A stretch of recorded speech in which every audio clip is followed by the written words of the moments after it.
Constance de Font-Réaulx. She is a PhD candidate at Johns Hopkins University. Her dissertation title is The Power of Water in Versailles, Paris, and London, 1650 to 1795. She's also has a article that will appear soon, I hope, right? It's recent. Oh, good. Well, that's very promising. Histoire et mesure, entitled Des porteurs d'eau aux consommateurs, hypothèse pour évaluer la quantité d'eau livrée à Paris au XVIIIe siècle. She's also written several conference papers and presented them. And today, her title of her paper is The Question of Water Preservation in the Case of the Compagnie des Eaux Filtrées en Paris, 1763 to 1791. Thank you very much. So I would like to thank you very much, Cynthia, and I would like to thank the conference organizers and my co-panelists, and thank you, Francesca and Joshua, for participating in this panel. In 1764, the newly founded Compagnie des Eaux Filtrées, created by Montbreuil and Ferrand, two men interested in the king's affairs, started to distribute prospectuses and memoirs in Paris to advertise their product. A filtered and aerated drinking water drawn at the Port à l'Anglais, a small village upstream of the capital. In a context of extreme competition, the period between 1760 and 1820 had seen an intensification of projects that sought to reform the supply of water in Paris. Montbreuil and Ferrand had no other choice but to explain didactically how their company and their new product differed from others. Unsurprisingly, they put the accent on the following topics: lack of water, pollution, quality, and access. Topics that since the engineer Antoine de Percieux's 1762 inaugural memoir to divert the Yvette River to Paris had become a topos of this literary genre. More surprisingly, however, their proposal and company revolved at length around the idea of conservation. Following Frédéric Graber, who in two articles has deconstructed the notion of pollution and needs, and has questioned an historiography that often seen, I quote, l'inflation des projets comme répondant à des problèmes évidents, it is more meaningful to consider that these problems, pollution, needs, quality and quantity, had in fact been, and I quote Frédéric Graber again, élaborés dans le cadre même de ces entreprises, de manière à correspondre chaque fois précisément aux choix techniques, économiques et sociaux qu'elles promouvaient, ou de manière à répondre à d'éventuels opposants dans un contexte particulièrement concurrentiel. It is with Graber's intervention in mind that this presentation seeks to interrogate what the Compagnie des Eaux Filtrées meant and how it used the notion of conservation to entice and ensure its success. The question of conservation was a long time indirectly associated with water and its supply. Before the 1760s, the police did not seek to preserve water, but to protect and preserve the health of those likely to consume it. The terminology used was not la conservation de l'eau, but la conservation de la santé. In the 1760s, project makers and water companies operated a switch. Increasingly, companies argue that to preserve their health, people should prioritize water over other drinks and use it more often to wash their houses and streets. Water had a new regenerative power to transform the mephitic city into a self-regenerating organism. This part of the story is well known and not unique to this company, which only participated in what historians have often qualified as a pre-hygienic movement, a qualification I will try to question here. However, the Compagnie des Eaux Filtrées added another layer to this common understanding of the transformation. With a system of filtration and purification, the company was convinced it could alter the water of the Seine and create a regenerated water, a new product in a nutshell. Relieved of its impurity, the Seine water could be stored in a bottle over a long period of time and could be presented as an attractive commodity that one would likely buy. By bottling water, the entrepreneurs objectify water to entice consumption. Hence, this presentation will show how filtration and conservation became a marketing tool in the end of water companies to create a market for drinking water. At first sight, the story I'm about to tell you has little to do with the phenomenon that historians associate with the study of conservation or one of its corollary, preservation. I'm not describing the emergence of an environmental consciousness. However, this presentation does describe the emergence of an environmental conservation, whose end is not the protection of a natural resource, but its transformation and commercialization as part of a more significant project to alter urban environment and city life. What the Compagnie des Eaux Filtrées did, using the idea of conservation, consisted of an attempt to create a food processing industry, whose main product was the water of the Seine. Furthermore, they were only able to imagine this industry, not only to achieve it, because of recent development of technology and recent scientific debates on pollution and the composition of water. What was left for them to do was to create a market. So I'll study this story in 3 moments. The first one being the police and the idea of conservation, to give you like a context of how those companies move from conservation de la santé to conservation de l'eau. At the beginning of the 18th century, water was only an object of inquiry because its consumption was thought to harm people. People were told to use and consume it with parsimony or with precaution. Often, the author discussed the conservation of water under the title of santé. This was the case of Nicolas de la Mare in his treaty of de la in his Traité de la Police. To identify water of poor quality susceptible to harm a person's health, de la Mare and other observers used their senses. First they look at it, and only after they would try to test it. Water with a bad test was of poor quality.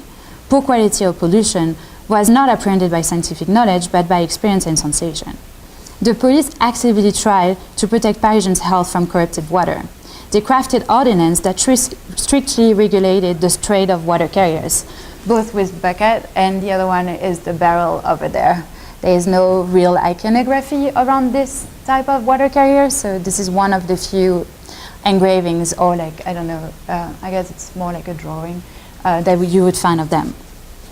At the Seine River, the lieutenant of police and the municipality circumscribed the places where water could be pumped in order to avoid the most polluted area, mostly near the laundry boats or the general hospital.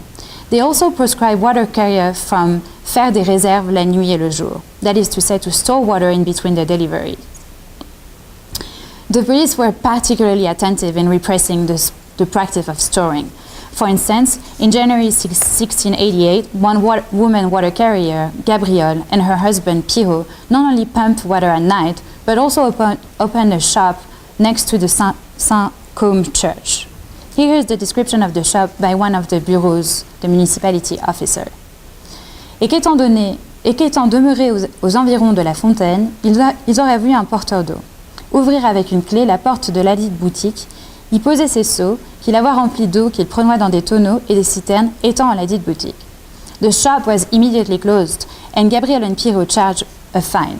In another ordinance, the lieutenant d'Argenson explained at length the police point of view.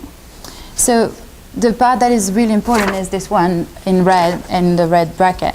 Que même s'ils portent et rassemblent dans leur maison et dans celle de leurs voisins un grand nombre de seaux qu'ils remplissent pendant le jour et la nuit, jusqu'à épuiser les réservoirs des fontaines dont ils occupent perpétuellement les environs, en sorte que ni les bourgeois du voisinage ni leurs servantes ne peuvent y trouver place dans leurs besoins. D'où il arrivera encore d'autres inconvénients. L'un qui la distribue des eaux, dont l'usage doit être libre et commun, se trouva réduit et assujetti à une espèce de commerce. The rest of the sentence, l'autre que les porteurs d'eau se réservoient quelquefois pendant plusieurs jours une partie de celle qu'ils auraient prise et la vendroient corrompue. So the idea is a commerce and corruption. And in his conclusion, he goes even further. He says that il leur faisait défense de faire aucun amas au réservoir d'eau, soit de jour ou de nuit, d'avoir ou de tenir dans leur maison ou ailleurs aucun tonneau ou autre vaisseau pour cet usage, le tout à peine de confiscation de leurs seaux. In a nutshell, it was because water was left stagnant that it was likely to corrupt, and because of the multiplication of bacteria or small insects or other organisms that could be found in Parisian water, that the police forbade water carrier from storing it. Consequently, what the police thought to protect and preserve was one's health and not water. In the second part, I will explain how perception in a certain milieu started to change at the turn of the 18th century. Out of the mid-18th century.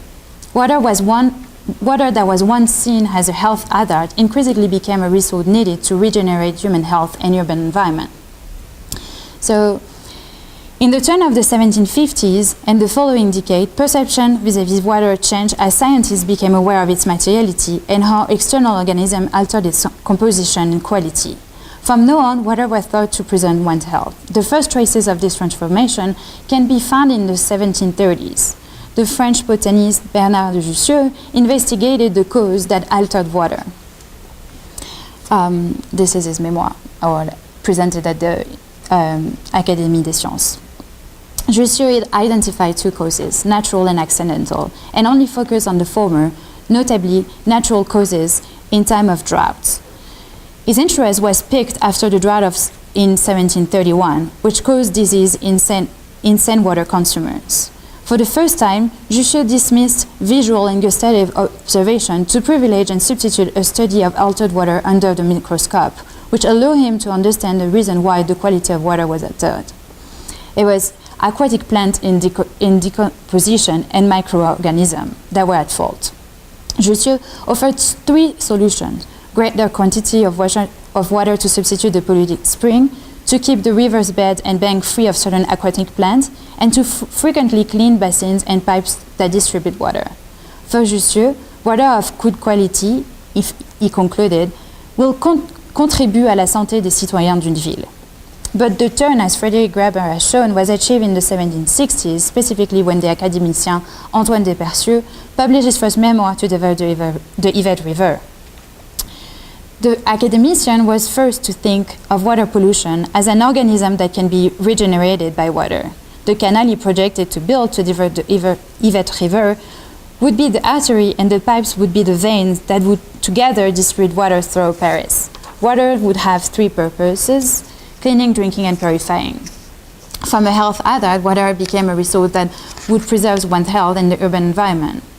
And after de Percieux's first memoir, Antoine Lavoisier decided to improve de Percieux' aéromètre in describing the nature des eaux de tous les jours, because he thought that it was more meaningful to know, de connaître les eaux qui sont employées tous les jours pour les besoins de la vie, rather than to know the composition of mineral water.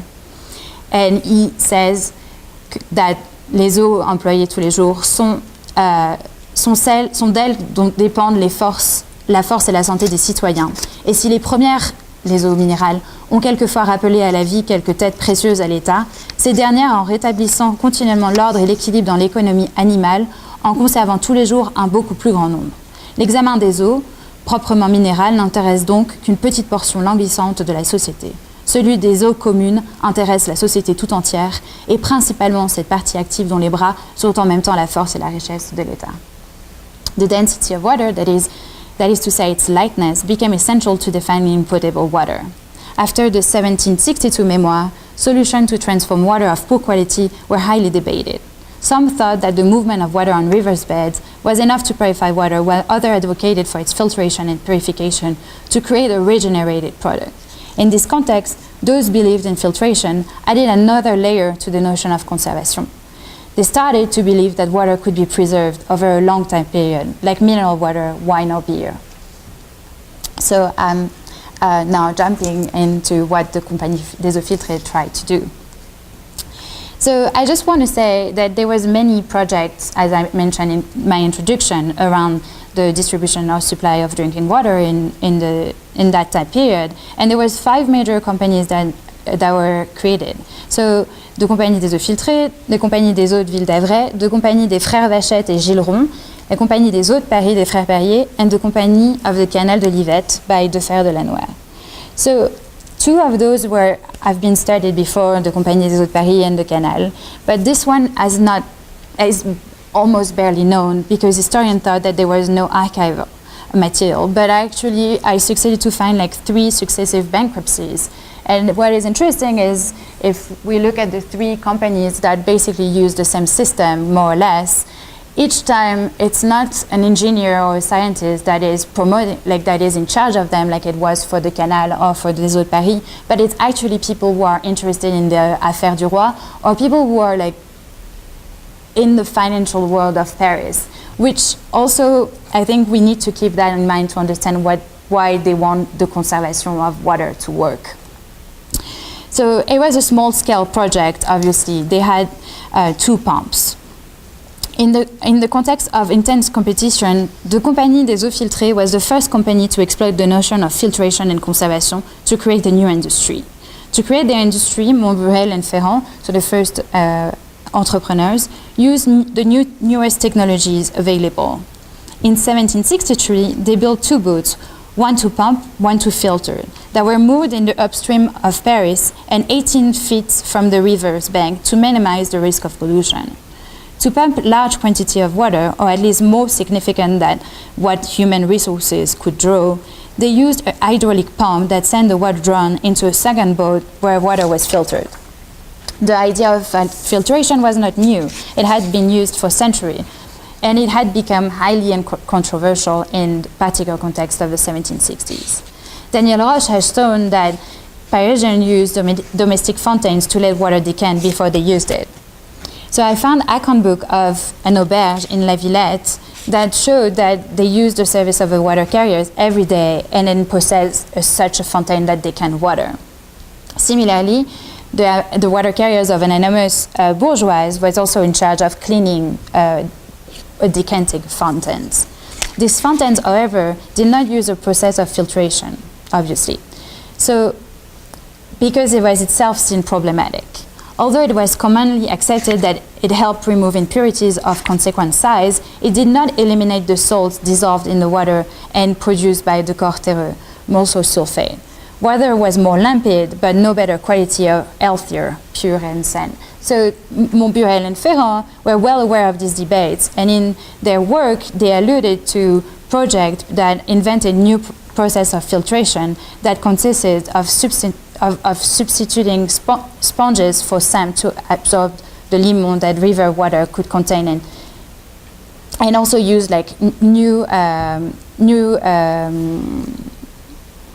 container of tin plate rather than copper to preserve water. Oh, okay, I'm gonna go fast then. So what is interesting is like instead of using sponges or decantation, they try to mimic the movement of a river in creating that machine that would filter water through sand, gravel, and small stone, even using the sand of the river. And so they try to replicate that movement, thinking that not only it would add air in the water that they try to store, but it will also filter in a natural way. And with that process, they were almost sure that they had created a new water that then they can put in a bottle. And so it's very interesting because in bottling water, what they try to do is to simplify it and give access to drinking water. And as those projects, and so in giving easier access to drinking water, the argument was that they would make it available, but also they would like regenerate the social body of Paris. And so they use and abuse of this rhetoric, but it's not just what they do. To entice the consumption of their water, they also actually use a network of small retail shops like the limonadier and vinaigrier and tobacco merchants, which shows that they try to create a market similar to the market of mineral water, because it's exactly the same model that they use. And even in mind that they know that the most commodities consumed in Paris, coffee and tobacco, are also sold in those limonadier and vinaigrier. So they also make like a bottle it's a stoneware jug with like wood at the bottom, and it's sealed with their logo. So despite the entrepreneur's bold claim, the reception of their new product was mitigated and varied considerably from neighborhood to neighborhood. A year after their grand opening, the company's papers were seized, including the Bureau de Dépôt account for each neighborhood. Based on the description of pages filled in each book, the company did reasonably well in the Luxembourg and Saint-Antoine areas, but poorly in the Faubourg Saint-Marceau, Saint-Honoré, Saint-Germain, Place des Victoires, Saint-Martin, Place Maubert. It was almost as if in 1 year, Parisians had bought none of their bottles found by thousands in the Port à l'Anglais. I think there's 3 factors that are interesting. Their method of conservation was a complete failure. It did not work. The second company even gave up on the idea of a bottle. but they did not give up on the idea of filtration. It's very interesting. The Compagnie des Eaux Filtrées was not the only company to face an unforeseen case of pollution. It's almost like their regenerated water was even more polluted than the first one. And so the Compagnie des Eaux de Paris also had to empty its reservoir, huge tanks of water to empty and basically like release the water back in the Seine, because they could not like prevent insects to actually use the stagnant water to reproduce. So they created more cases of pollution as they tried to preserve water.